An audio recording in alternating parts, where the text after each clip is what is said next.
I'm here today to go over what we are going to be working on in class. We are going to be tackling a new topic, which is our parts of blood. So this kind of falls under the category of the circulatory or the cardiovascular system. It's important to know kind of what our blood is made up of and the different parts. That's what today's lesson is all about.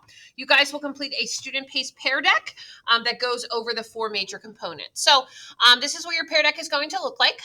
Of course, this is a really cool video. It's probably one of my favorite science videos to talk about when we talk about the heart.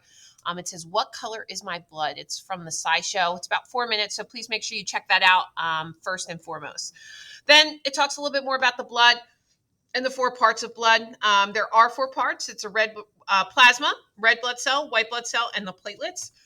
So on each of these next couple slides, you'll kind of get a further background on that. So you have your plasma, that's the straw-colored, non-living part of the blood.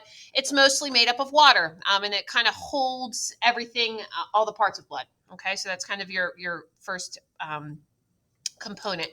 Then you have your red blood cells. Your red blood cells are they sometimes a lot of different words that they go by. Inverted plates, they go by donuts or lifesavers. But the main key idea behind your red blood cells is that they carry hemoglobin, which is the molecule that carries the oxygen in your body. All your cells need oxygen in order to, burn their energy. So that's kind of how they get it. So that's why red blood cells and red blood cells seem red because of the red blood cells. Then you have your white blood cells. They are, many of you guys know this already, but they are what is used to fight off infection. They're your body's, your immune system is a major component of your immune system.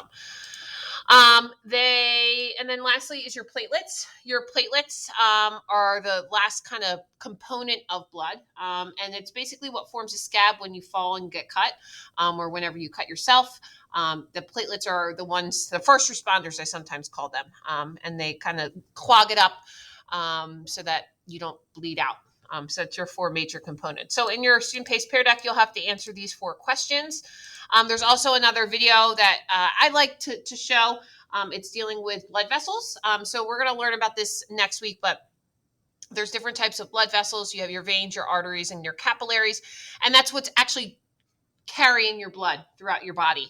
So that's an overview of that. You can see what is the most prevalent part of blood, which is obviously your plasma. That typically makes up, if they spin it in a centrifuge, makes up about 55% of the composition. And then the least or the smallest amount is your platelets and white blood cells. And then obviously the difference is your red blood cells. So again, this quick check question is kind of just making sure you know all the different parts or the different components of blood.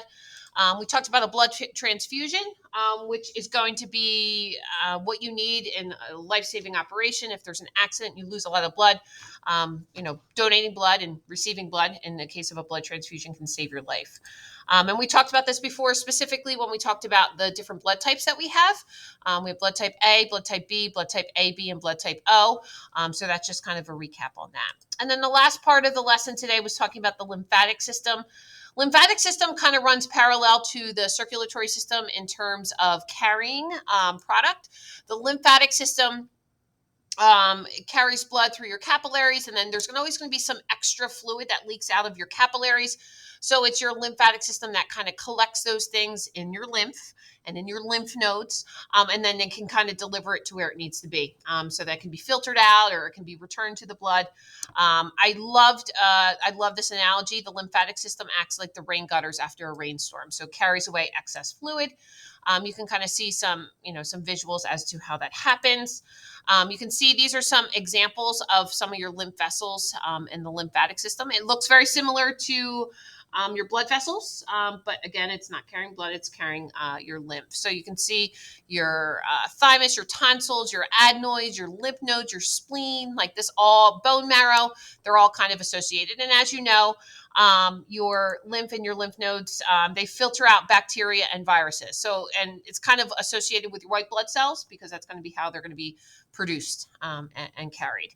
There's also another brain pop that I included for you to check out on lymph and lymph vessels. And that was the end of the lesson. So this took us about, most of the period with all the videos. So hopefully you were able to do that or complete that. If you have any questions, please feel free to reach out. Your teachers love to help.